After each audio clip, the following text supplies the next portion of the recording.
بعض المطاعم أكلاتها مش كويسة. طيب كلم المطعم وقول له ما تشهرش كده بيه، لأنه حرام عليك.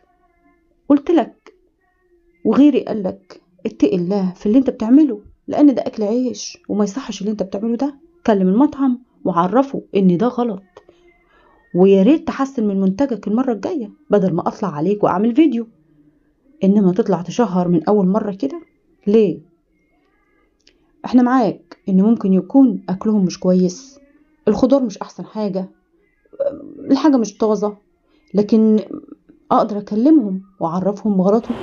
حاجة تاني، بيحاول يفتش في الوجبة الفرخة علشان جاية يحاول جاهزة. يطلع فيها أي حاجة مش عاجباه، لكن فمفيش لقاها تقريبا بيضة من جوه فركنها، فجاب لكم الكفر. البريدنج ونصيحتي هنشوف البلوة التانية الأساسي اللي طالما عنده انت العز هتبص والنعيم على وبطران المطبخ عليه. بتاعه.